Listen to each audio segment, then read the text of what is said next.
عزتمند ورونو په مسند احمد او نور د احادیث په کتابونو کې دا حدیث راغلی دی.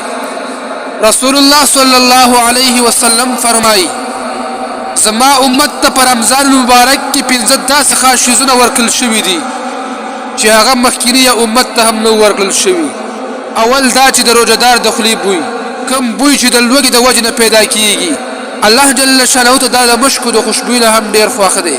ته محترم پرختي د دوی د فار د روزه ماتي پوري د مغفرت دعاګانې غواړي. دریم نمبر الله تعالی د دوی د فار هر ورځ جنت خیسته کوي.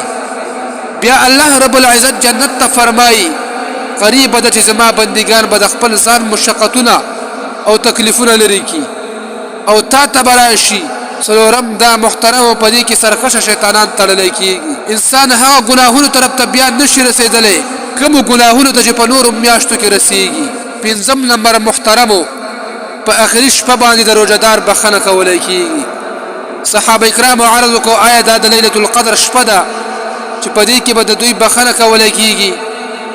پیغمبر علی صلوات و سلام ورته فرمایل دا بلکې قانون دا ده چې مزدور ته مزدوري هغه وخت ورکول کیږي کله چې هغه کار پوره کړي، یعنی د هر روزي په اخر کې به د هغوی مغفرت کول کیږي.